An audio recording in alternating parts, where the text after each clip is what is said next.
All right, good morning and afternoon, everyone. My name is Dennis Mink. I'm the Vice President of Marketing here at Liftoff. I have with me two presenters. One is Mark Ellis, and the other is Phil Crosby, our CEO and Chief Product Officer. Hey, Dennis. Hey, Glad everyone. to be here. So this is actually our first ever webinar. We are very excited to be here. We hope to educate all of you on some of our learnings on how to optimize mobile app marketing campaigns. Let's see. Today's agenda, first we will do quick introductions of ourselves and Liftoff. Next we will talk about common challenges plaguing most mobile marketers, certainly the clients and customers that we are working with. Third, we will jump into looking at the top 5 ways to make your app marketing campaigns take off. And finally, we will go into a Q&A session. A couple of things before we get started. I just want to point out that you have the ability to ask questions within the GoToWebinar control panel. There's an area where it says questions. We've got Jennifer here. She's with the Liftoff team. She will be answering all of your questions throughout. So feel free to ask questions. Jennifer will answer them. And then when we get to the Q&A, we like to go through and pull out some of the more popular questions that you're asking. So don't be shy. Now, as I said, we've got two presenters today. The first is Mark Ellis. Mark is one of the 3 co-founders, and he is our Chief Executive Officer. And secondly, we've got Phil Crosby, also a co-founder and our Chief Product Officer.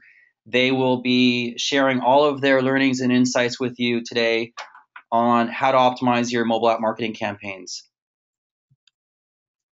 So before we jump into the heart of the presentation, I know that a lot of you are already familiar with Liftoff, but I just want to sort of recap what exactly we do.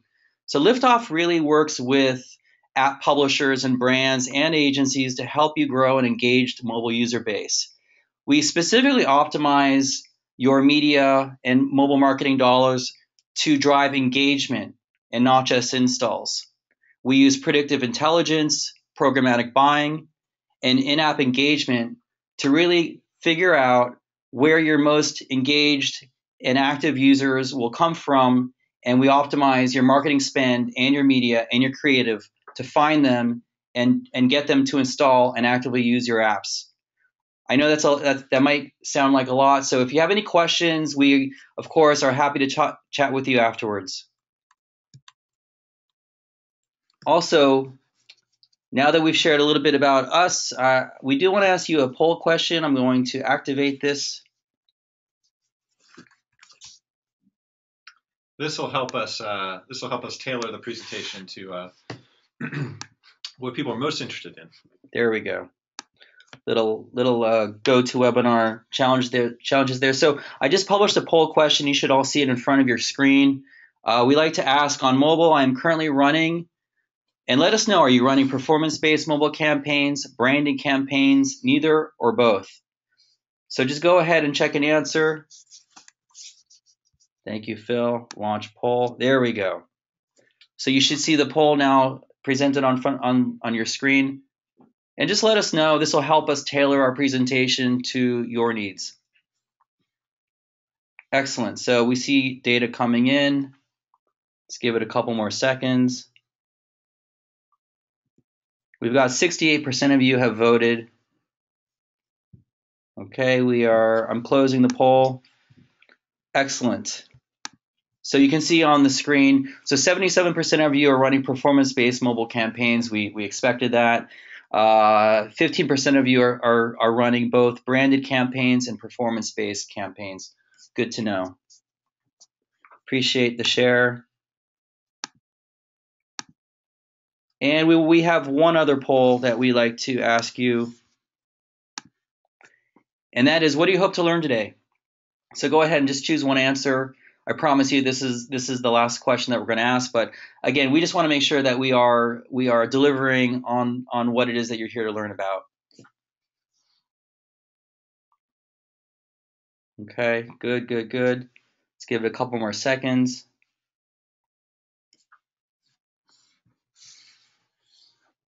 All right, I'm closing the poll, sharing results. So 58% of you are looking for general ideas on how to improve your campaigns. That's good.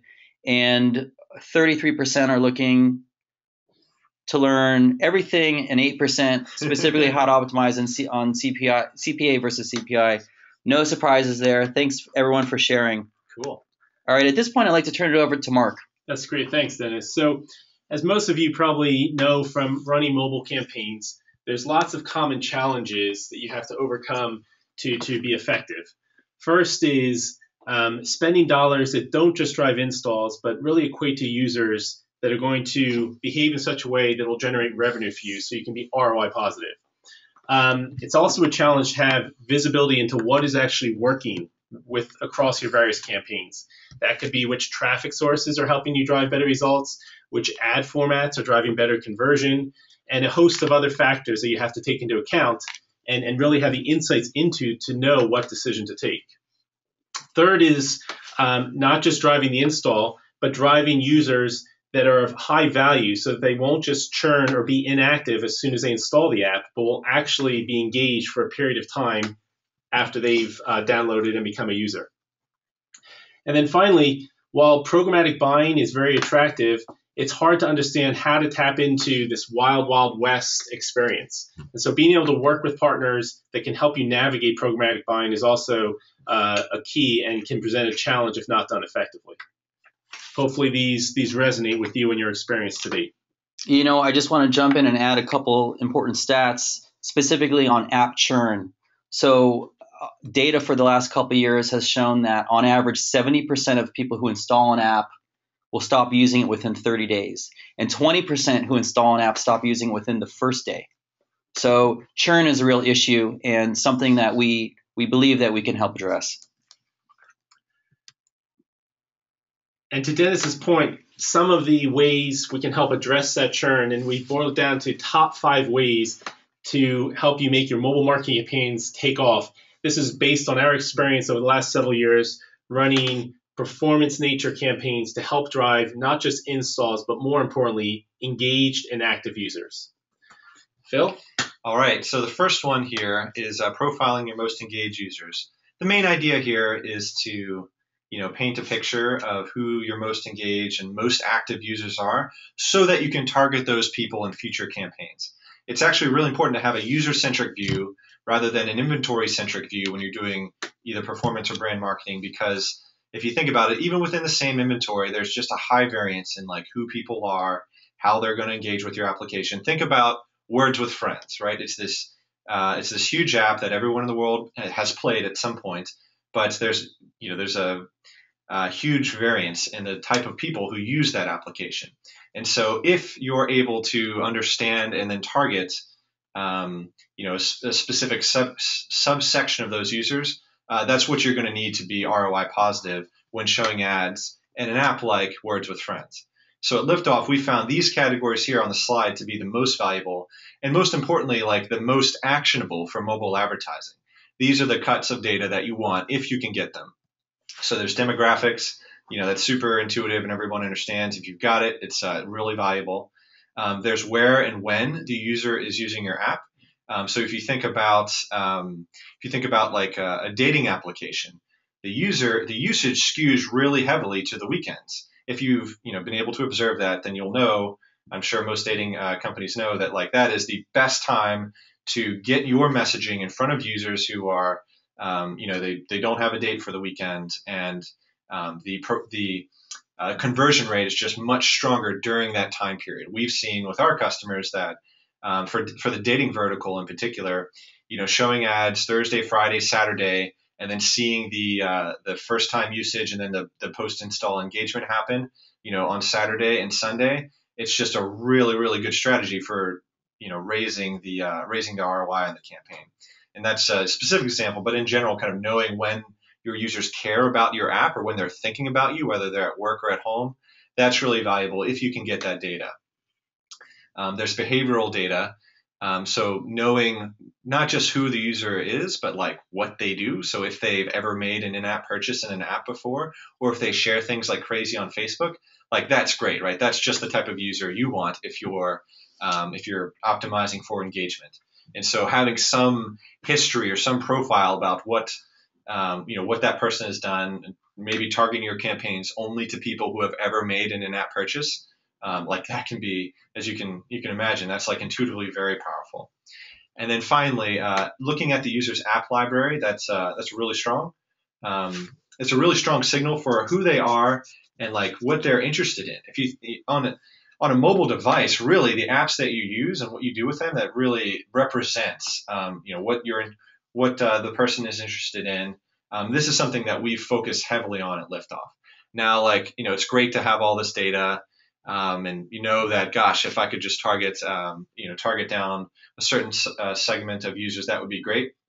But the trick is often getting the data. So if you have like an analytics package, like Flurry or Google Analytics, you can get some of this data about your existing user base. Hopefully you can just limit your view to the users who haven't yet churned, the users who stuck with your app and are really engaging with your app. And you can maybe do that with Facebook Analytics as well. The key though is being able to like take those insights and then leverage them at the time of buying when you're trying to build a profile of the people you want to advertise to. That's something we focus heavily here on at Liftoff. Cool, right. So this next one is all about creatives, building creatives that drive installs. So go through each of these. The first one is kind of call to action. Something that every performance marketer knows they've got to have. This is a bit nuanced though in mobile advertising when you're advertising for an app. We found empirically time and again through many different experiments that your call to action should be install now. It shouldn't be something. It shouldn't be anything else. So no matter what. Pretty much no matter what. That's right. The intuition behind this is you want a call to action that's low friction. So we've seen call to actions like shop now, book now if it's a hotel room app or something like that. They just don't work nearly as well. And the intuition is that like when somebody sees your ad for the first time, I mean, think about it. They're not ready to say, yes, I want to book a hotel room, or yes, I want to spend money, on the shirt that you're showing in this ad, because they haven't even seen who you are or what your app looks like. So you want to present a low friction call to action to get them into your app so that you can, have more conversations with them. You can show them your app. They'll get to your app store page. They'll install your app. They'll see all the good stuff you have in there. And then that is the time to tell them, to buy now or to book now. The second point here is about just the visual. It's about background colors, but really the overarching point is about the visual noise in mobile ads. So people don't look at ads that long on their phone. Usually they're there in a second, gone the next. And so you really want the message to stand out. That's a good best practice in advertising in any medium, but it's actually really important in mobile. So we've seen just huge conversion rate improvements by replacing kind of a rich but noisy photo background with just a solid color, so that the value prop and the screenshot or the photo, whatever it is, like really stands out, really pops. It's easy to visually scan. That's definitely a best practice that we've evolved to over the past few years at Liftoff. The third point is about animation. So animation is great in the mobile advertising context because it allows you to do a few things. It allows you to draw people's attention to your ad, and it also allows you to layer in more messaging. The layering in of messaging is important because if you think about it, some of the ad formats on mobile are tiny. You can't really say much or show much. So if you can say your message over the course of a few frames of an animation, you can say more, right? So that's actually it's a pretty good strategy for banners. Interestingly, it doesn't actually work that well on interstitials. Actually, we found very little lift in using animated creatives on interstitials. The intuition here is interstitials are on the screen. By interstitials, what I mean is the full screen ads on mobile. So they're usually like 320 by 480 pixels. It's that ad format. Those ads are on screen for a very short amount of time. Interstitials always can be dismissed by the user. There's like an X button, close button in the upper right-hand corner. And so if you've got a message that requires animation to convey, nobody's going to see it because, if they glance at your ad and they don't kind of get it within the first few seconds, then they're going to hit X and close your ad, and it'll be gone off screen. To make this concrete, the data that we've seen, we've run lots of interstitials, lots of banners. Interstitials are on screen for only 2 seconds on average, And in some applications, they're only on screen for half a second on average, which means people are like really quick and really good about clicking the close button. So animation doesn't work there. In contrast, banners are on screen for about, it's for 28 seconds on average. The intuition here is that most publishers can configure their banner display times either at 15 seconds, 30 seconds, or 45 seconds. And the user can't dismiss that banner, so it's on screen for a while, which means it's the user has time to like see what your ad is trying to convey. And then finally, this last point here is about the metric you use for A/B tests. So online, you definitely want to use CTR optimization. Clicks are cheap, so you can get a lot of data about which ad is going to perform best when you're running an A/B test. On mobile, CTR unfortunately does not work at all. It's unfortunately a very noisy metric, and it doesn't correlate with install. We've run lots of tests to indicate this. So if you run like an A/B test between two ads, one has a better CTR, you can't actually draw any conclusion from that.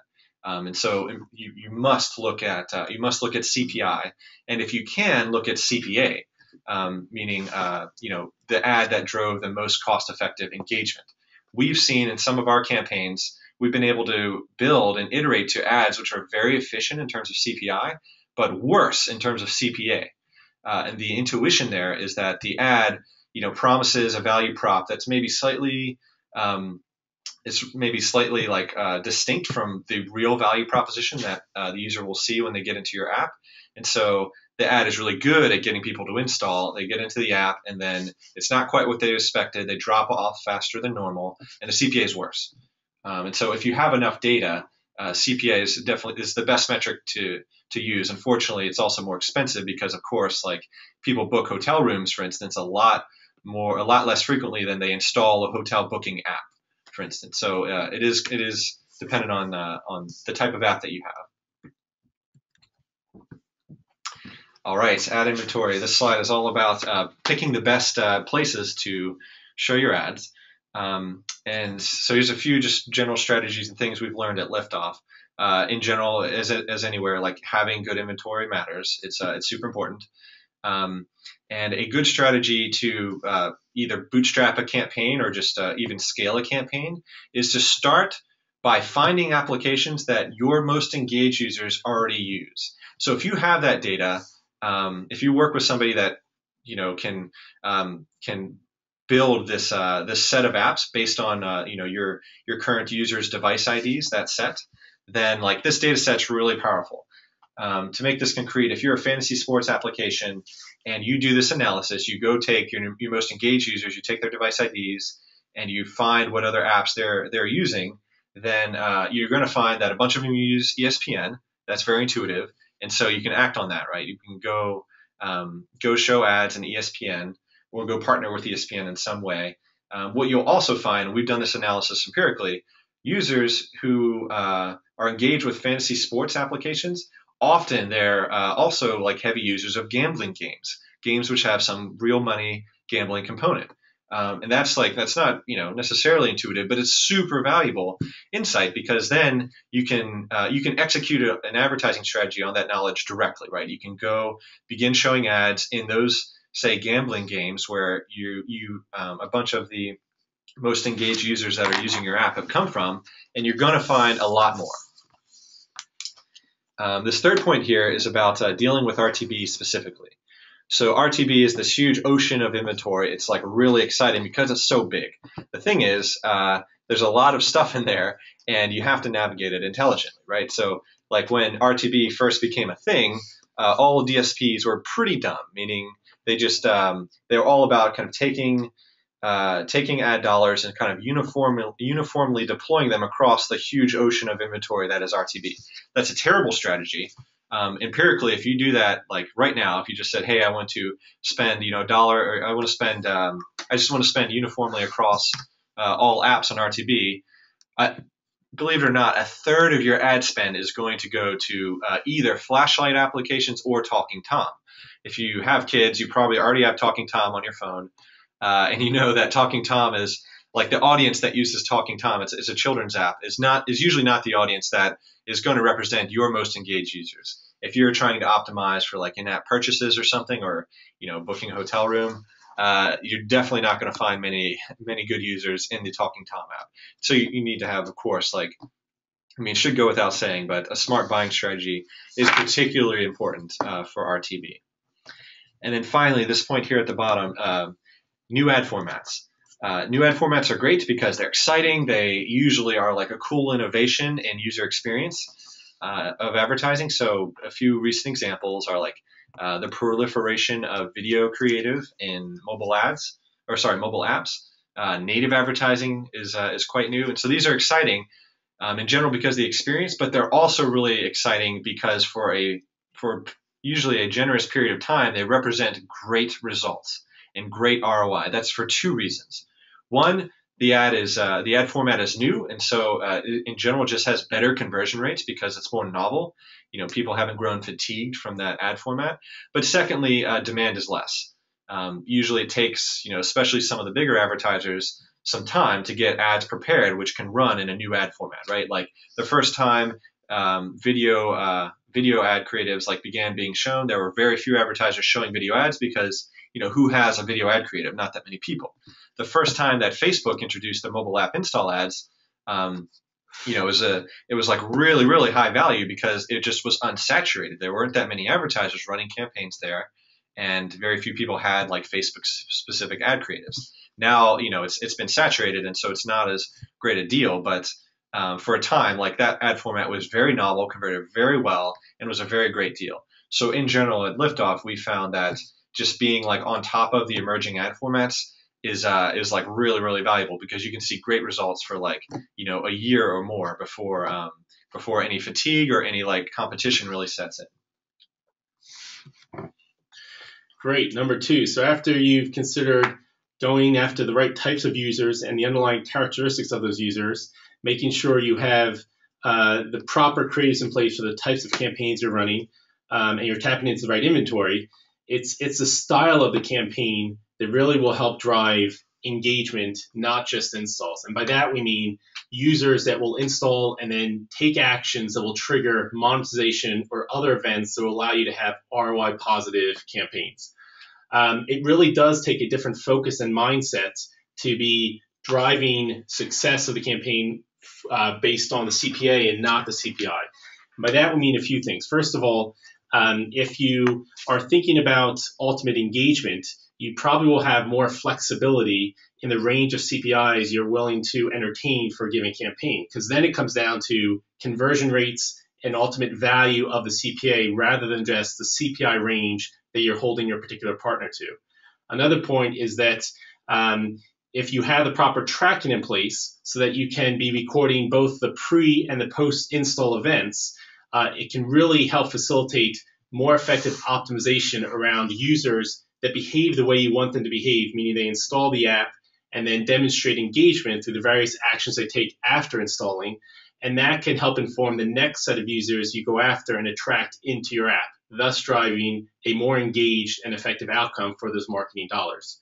But it really does take a slightly different mindset, as Phil has been mentioning, across all the steps of the campaign to run an engagement campaign rather than just an install-based campaign, so that the ads are set up correctly, the traffic sources you're tapping into, the success metrics you use to evaluate the campaigns, and ultimately the data you're using to drive which users you attract into the app.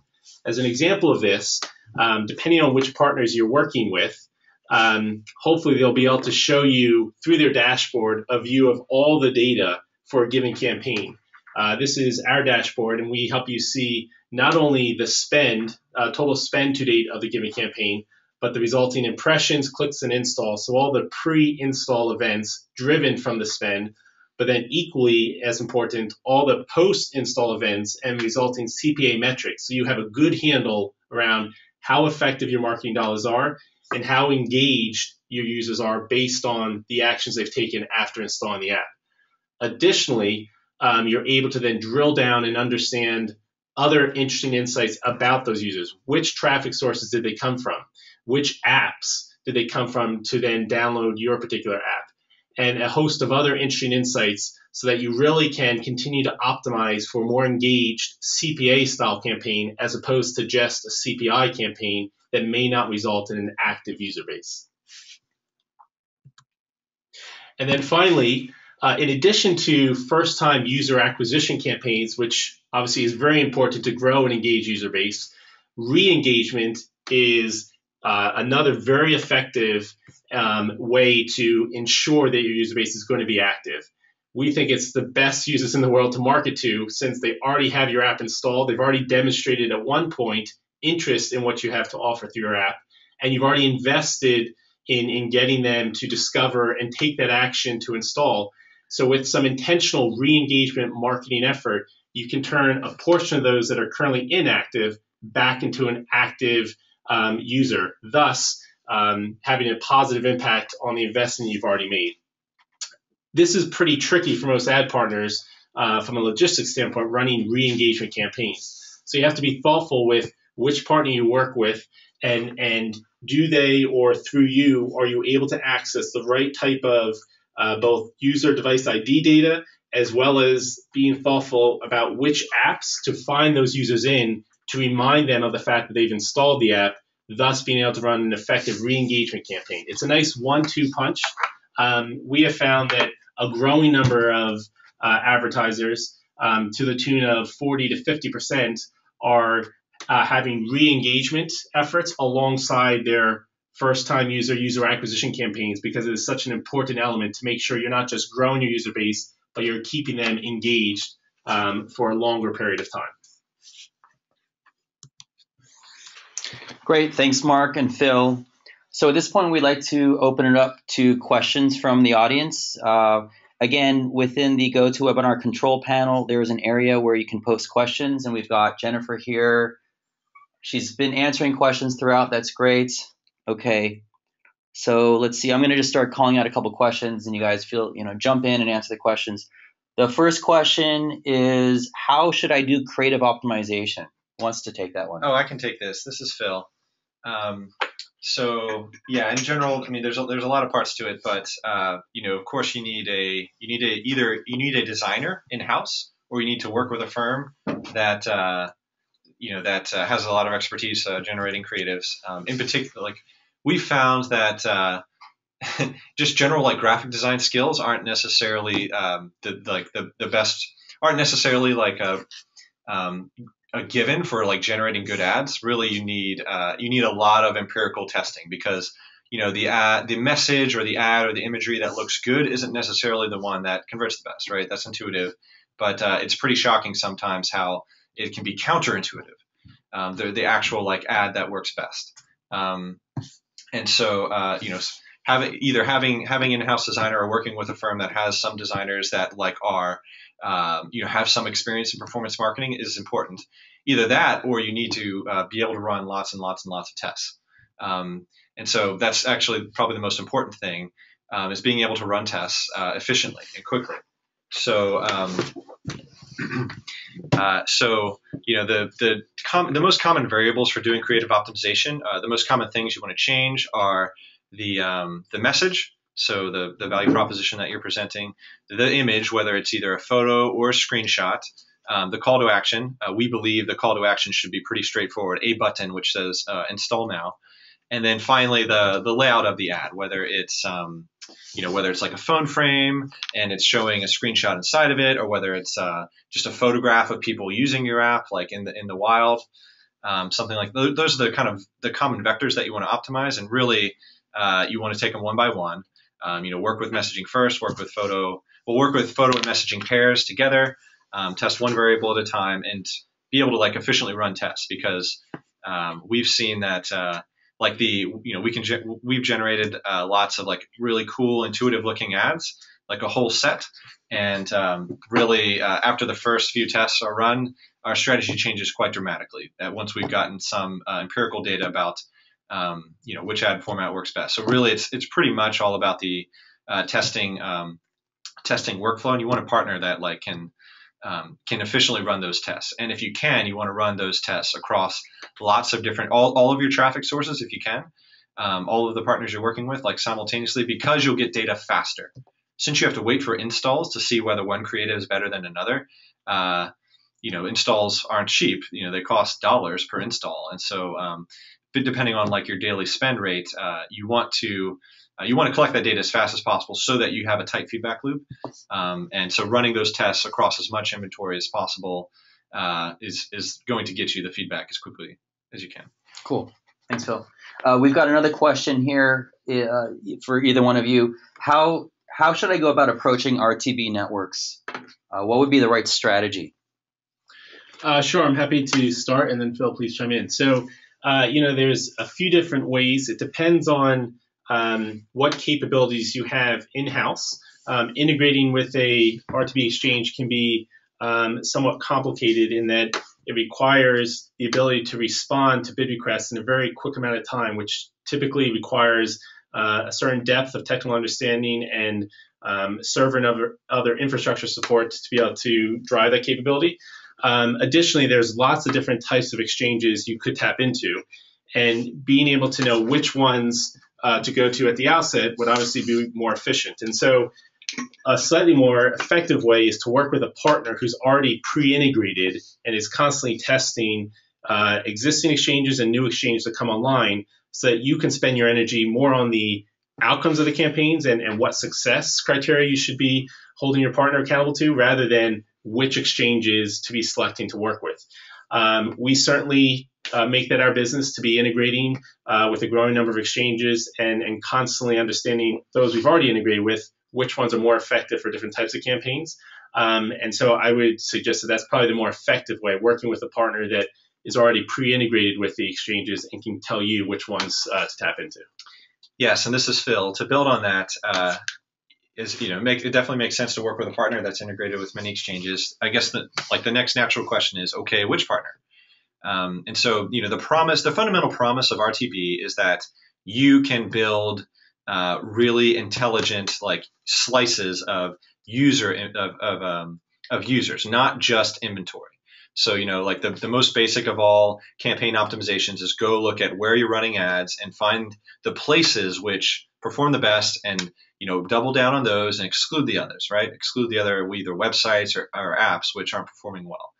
So that's great. And RTB, certainly affords you the ability to do that. But as I mentioned, this really is an ocean of inventory. And so when you think about an app like Words with Friends, just saying Words with Friends is good or bad doesn't cut it, because Words with Friends is a huge, huge app. And if you're, not buying in that at all because the average Words with Friends user doesn't, respond well to your app, then, you're going to lose a tremendous amount of spend opportunity. So the promise of RTB is being able to look inside, an app like Words with Friends and understand, okay, who's using this? And of the small subset that works really well for my campaign, can I just target that subset? And so you want a partner that can do that. That's the promise of RTB, and it's a very, very hard and challenging technical undertaking to be able to do that.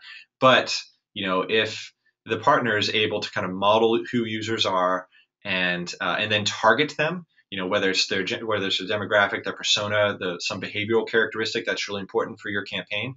If they can do that, then that's an effective RTB partner. Of course, that's the business of Liftoff. But that's really the strategy you need to be effective at RTB. Okay. We've got time for one more question. Let's see, what do we have here? All right, we've got, this is a fairly general question. How can I find out which apps my most engaged users actually use? Yes, I can take that. So this is really a difficult exercise. It's unfortunately not something that's easy for mobile marketers to do. The way Liftoff does it is so we can take a look at your existing user base if you've integrated our SDK or you've set up tracking in some way with us, and then we go find whether we've ever seen that user before, and we look at what we call the app constellation of the apps on their phone. So we'll take we'll take one of your users, we'll go find them we'll go look them up in our database of user profiles. This is a proprietary database we have. It's huge. It has 750 million user profiles in it. This is really one of the main reasons we can be so successful in RTB is we have this giant user database. We go look up your users in that database and we find which apps they're using. We build we built a display of how like what are the top apps that your users tend to show up in relative to the general population, and then we start there. So that's something that Liftoff can do. I'd love to say like there's this website you could go to and kind of upload your list of user device IDs, and then like they would spit out that same data. I don't unfortunately think something exists like that, because it's really, really hard to build, but it is really valuable. Yep. All right. Phil, thank you very much. Mark, thank you as well. So we are just about out of time here. I just want to thank everyone for attending. Also, if you like what you heard and you want to learn more, please feel free to contact us. You can send us an email to info@liftoff.io. We are all three of us very open to speaking with any one of you. You can contact us directly as well. And you have our direct phone number there, 650-521-9692. Thank you once again for attending. We hope you all have a great day and a great weekend. Yeah, thanks everyone.